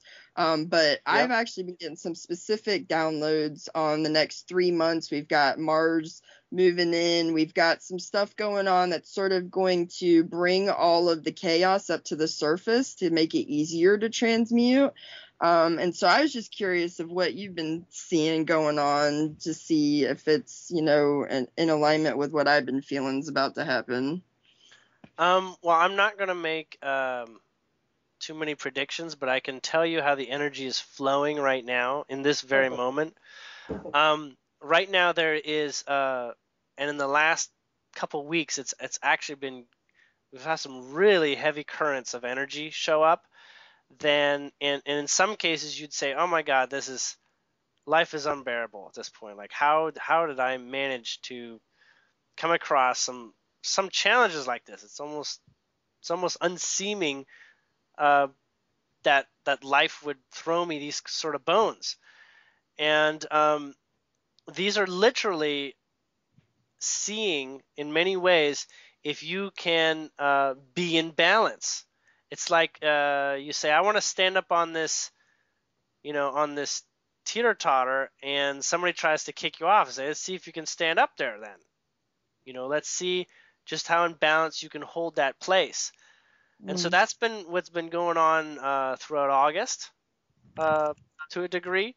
And what's really encouraging is that is that's slowing down. That's actually basically calming down. We're not being tested to see how well we can hold on.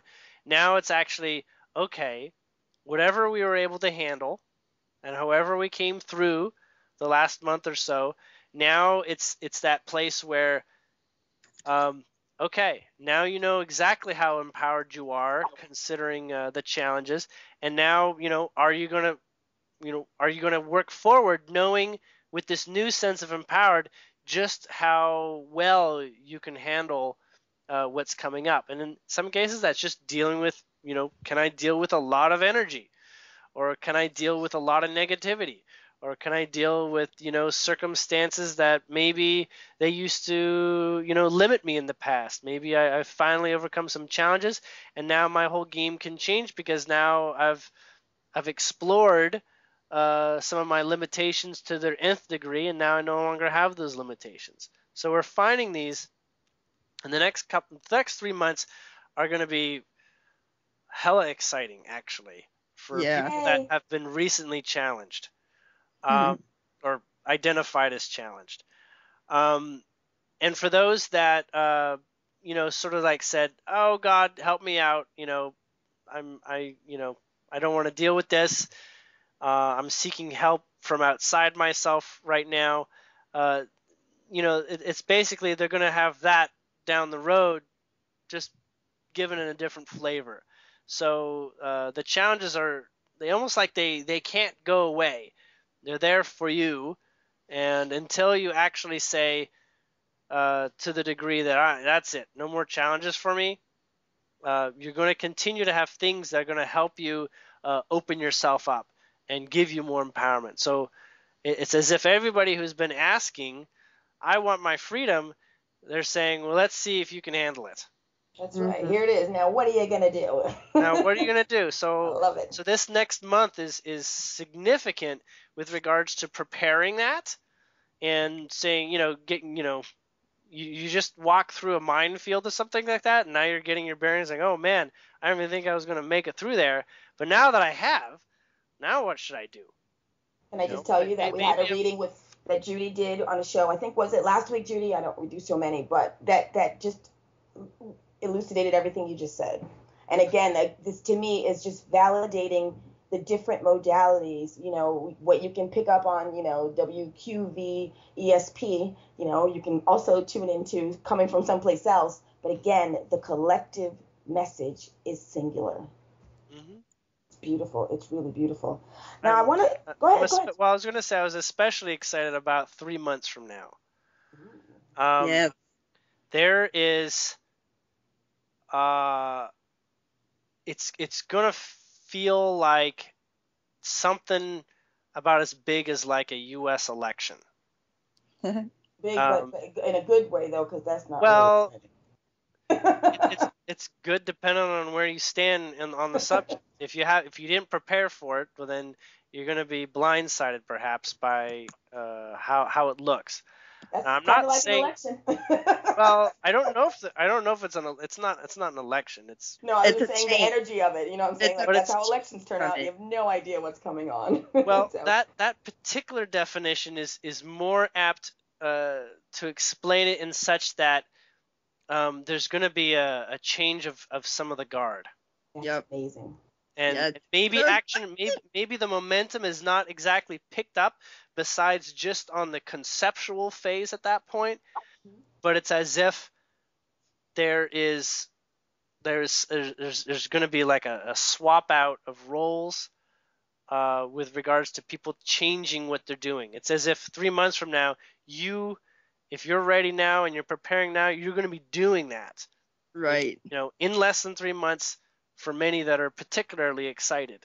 And that's I think on the individual and the collective level, like those of us who are ready for a big change in our individual lives and who are actually, stepping out of the matrix are going to get a nice, pleasant surprise. And then those on the collective level, those of us who have been waiting for a big change, like what he's talking about in leadership, and it's not going to happen super fast, but we're going to start seeing the evidence of it in a bigger way than we ever have. I'm going to say less leadership. I'm going to say more in mentorship. Brilliant. The people who aren't really prepared for all the things that are about to crumble and get rebuilt are going to have a harder time of it than the people who are like looking forward to it. Mm-hmm. Cool. That's got me all excited now. Oh, like you weren't excited before? I was, but to hear him, because I respect his connection just as much as I respect my own. So now I'm just like doubly freaking stoked. Double stoked.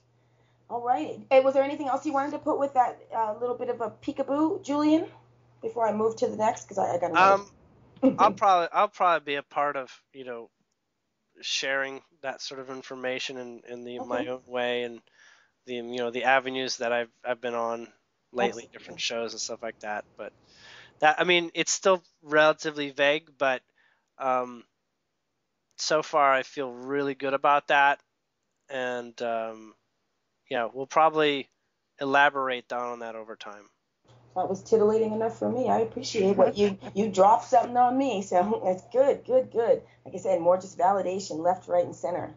I want to speak a little bit before we run out of time about the allegory that we've been drenched in. Allegories pervaded the messages of light that are in the sacred texts, religion and all that sort of thing. And I'm sort of in a place where I see mythology as historical and I see history as a myth. So in listening to you and learning from you and participating in events that you've done, you've talked and you've shared about other dimensions, and you've talked about things like fairies. You've talked about the fact that Santa is not mythological.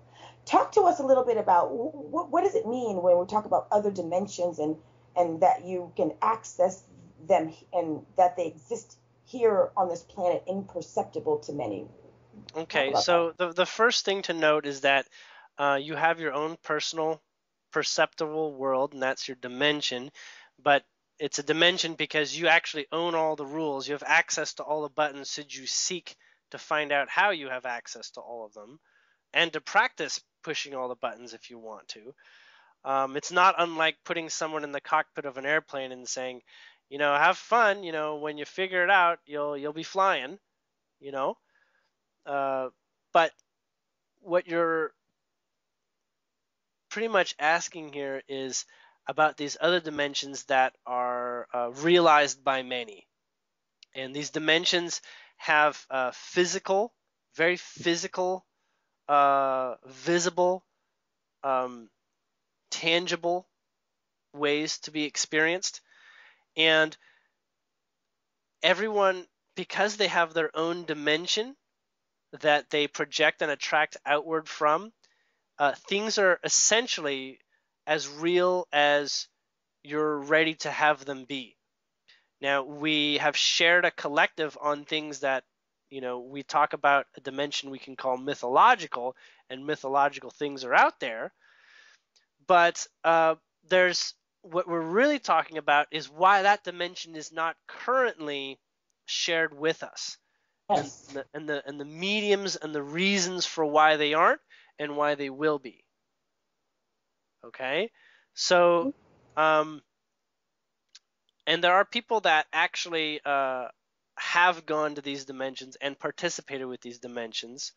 There are gates and portals, and there are people that know about crossing over through them, and there are many that they cross over to ours. Now, if you remember that this is perception, in the realm of perception. So if you don't perceive it, you don't believe it, and it's not there. But then again, you have experiences that are outside of your five senses. But if you were to take the time, you could experience them if you elevated your sensitivity to what is unseen and what is relatively ungrounded in your belief. So essentially, all dimensions exist. It's if you can vibrate in resonance with that reality. And as humanity is raising their frequency and raising their ability to perceive beyond what they've always understood as basic physical reality, the other dimensions and beings from other dimensions are going to feel more comfortable showing up. You see, there's dimensions where there's fairies, there's dimensions where there's fairies and elves, there's dimensions just for elves, there's dimensions for centaurs, there's dimensions for dragons, and they all sort of because they're all individual, they all decide to relate to each other to a certain degree, except what they have relatively unanimously agreed to is that the human world holds their destruction in their hands. So essentially, humans are in many ways sort of like scaring them off from wanting to participate here. Exactly, it's like kids with grenades, I guess, from that perspective. Mm-hmm. So, now the good news is that they can participate with just those that are ready for them. So if you're in vibrational alignment, then and they're comfortable with that, then it's essentially their dimension and your dimension share a common ground, and so it's like your personal bubbles can now connect. Wow, that makes a lot of sense. So go ahead. So in Shasta, that's what happened.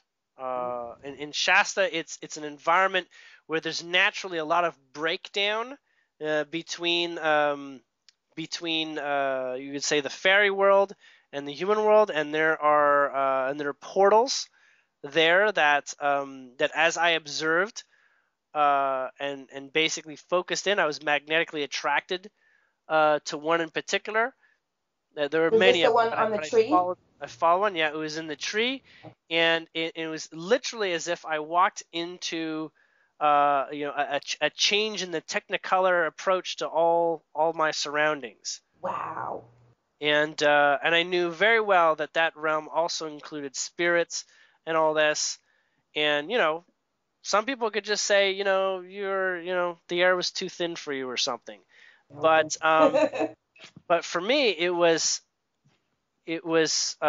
unbelievable, and yet the experience was visceral. I didn't have my eyes closed. I was not laying down snoozing and imagining this while sleeping. This was This is actual and direct and participatory. And maybe I should just see about trying to reproduce this more often so that I can people try to find that.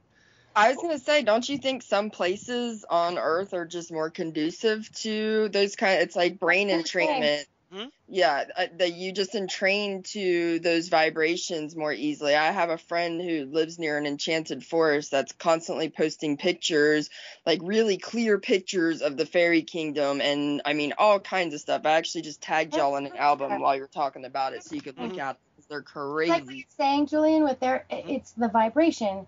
They're everywhere. They're all the time, everywhere. And when you're talking about the dragons and all these different things, they are in existence. They are in creation. They are already in movement.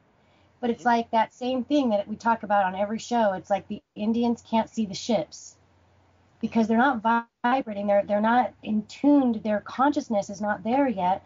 And so they're vibrating at a level where it's like when the Aborigines disappear because they're vibrating at a higher level than vision. That's what the fairies are doing. That's what all of these things, they're like in their own dimensional realm. Mm-hmm. And so, I mean, for me personally, I mean, because I've seen them for as long as I can remember, it's when I want to go somewhere, I use that hum in my throat. And that's what I use, that hum to get me to that space. And so I think it's a vibrational, like you were saying, and so when you're talking about these portals, like Shasta and Bainbridge Island is one of them. That's the land of the fairies. They're He's all in Washington, Cher. I do know that. I invited them. Cool? Yeah. Come to Bainbridge. But anyway, there's so many places all over the place that actually are like what you're saying, these portals, but fairies are everywhere. I mean, if you can get your place to, it's like when you're looking at those pictures. Do you guys remember when they had those pictures, and if you could get your eyes to stare at them long enough, you could actually see the picture? Yeah. Mm-hmm. Do you remember that? Yeah, that's exactly what it's like, Judy. Yeah. And and I think that if people can really because I was trying to come up with ways of explaining how you get your body there, and I tried showing people the hum, I tried to get all these different things, and what it is having that reality, becoming that. So, with regards to the brain operates at a frequency, right? The mental, state operates at different frequencies, and we enter different states of mind. Okay, we literally, within our emotional spectrum, our emotions can lead us and participate in being in different states of mind too.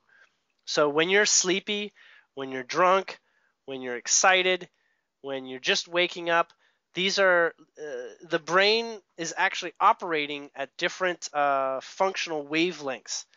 And there is the lucid awake state where fifth eye information is able to overlap. It's as if I close my eyes and I can imagine with my mind's eye. It's as if that overlaps and is participating in my regular visual spectrum and in my auditory spectrum and in other spectrums, including my feeling with my hands. People who practice Reiki, they develop the sensitivity with their hands to actually go beyond what the normal spectrum is. And that's how they feel energy. And essentially, I chose the visual spectrum because I was a very visual person, and it meant a lot to me. And so I did exercises such as, staring at my aura in the mirror with a white wall behind me, staring into my eyes for long periods of time without blinking. And essentially what happened was I got to a couple very, psychedelic states, and then I remembered what it was like. And so the more that you practice that, the more you remember what that state is like. I'm assuming when people take drugs or acid or whatever, they have a feeling of what that's like. It's almost like, I'm not opposed to people trying that once or twice, but I would be more seeking to try to reproduce that, without the tool, because you'll be free of its limitations as well. Absolutely. I agree with that 100%. I think that if they can learn to get their brain, and I mean their head, I guess the brain, to actually vibrate at that space where they start seeing this kind of stuff, there's no drug that's in comparison, in my opinion. For sure. And there's practical ways to do it too. Like sun gazing, I find is one of the easiest things that you can do to help your brain get in that like gamma state where it's all multidimensional. Yep. I mean, I've had practice with meditation, and so I understand why I probably picked it up, faster, because I've had practice in doing practices of intense focus essentially. And but I'm telling you, practicing being able to focus and practicing being able to reduce the chatter in the mind, we just call that, practices of meditation will really land you opportunities to listen to the subtle, because everything physical is really obvious and bam, it's in your face. What we're doing is we're accessing what is subtler than that, and listening to that little, that really quiet voice in the corner of the room. Sometimes I can do that even in a noisy room, but obviously I'd prefer it to be quiet, and if I'm looking, I prefer to not have a whole bunch of distractions, when I'm looking at something, and so I can get a clearer focus. Sometimes, closing my eyes helps me have a better focus too, as I'm, reading the energetic state of a being's, chakras and which ones are brighter and whatever, closing my eyes and seeing sort of like a perspective, giving myself like a paper doll sort of visual. And then I can just, I just ask it to, and I trust it to. Trusting is another factor, because, when I say, your imagination is that place where your higher being is trying to communicate with you, I really mean that. I mean, creativity, that's what's coming from beyond. Now, it uses symbolic references that your brain has memorized, They say, stop sign means stop, and, a green ball means a tennis ball, whatever. You have those symbolic representations, but that's how it communicates. That's your language, is the symbology. If you study dream language, and you realize it's entirely symbolic. Well, our reality is entirely symbolic too, except it's got so much detail, the symbolism. Sometimes we forget that an overarching symbolic energetic representation is actually easy and knowable to do, and to practice and understanding. So anyhow, well, there you heard it. Before we finish, I want to give a chance to the others to have any final questions, but I have one last one before we get to the end. I think you shared once about when you had your experience in the fairy realm. Didn't you say you took a drink of the water there? I had an experience where I did not drink the water physically. I drank a different water, and that led to a real sonic boom for me. I basically traveled to a city in the sky, and I was describing it to people around me when I was on the Atlantean crystal bed. Wow. And I was able to describe as I was going there, and then going in, and then there was a fountain, and there was people there that greeted me, and I drank from this fairy fountain, and I was like on fire. After that, it was an incredible thing. I literally felt like I was a foot off the ground. I didn't want to put my arms down. My arms just wanted to stretch up and stretch up. It's like my whole spirit was like lifting me off the ground. Wow. And I saw, I looked at myself, and I looked at somebody else who just come off it, and their aura, that normally just, is like around the person, it was literally like they were lit on fire, and there was flames coming off the person like 3 feet in the air. And that's how their aura was projected. And that's what happened, that's what happened to me. And I was like, oh my God, I've never been so literally energized in such a short span of time. It's incredible. And I do want to, thank my friend that that brought the Atlantean crystal bed. Brian Potter, excuse me. Julian, you there? Yeah, I'm back, and it's Okay. Porter, excuse me. That's okay. Okay, well, Brian. Cheers to Brian Porter. We absolutely appreciate that experience. You helped to shuffle in your way so that you could bring that information back to us, because that to me is the sentience. I love hearing about these things. This is value to me. I love this. Time well spent. Is there anything that you wished I'd asked you that I hadn't, or that you wish to bring forward? I don't really think so. Basically, I like being in the flow, so whatever you have, I prefer being in that moment with whatever's present, whatever subject is there. Okay. And do you have any events or anything coming up? And I'm going to be on Elizabeth Diamond's show again. Not too far off. I don't remember the date, but I'll be sharing those. I'll be sharing that link. And my website's still connecting most people to everything that I'm doing. That's julienwells.com. And your booking is there? My booking link is there. I've started a Facebook group for questions for Pleiadians, specifically the ones that I'm with.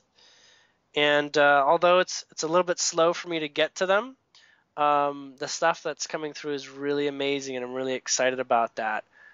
And I invite. Well, it's a closed group for the moment, so just ask around to see if anybody can get you invited.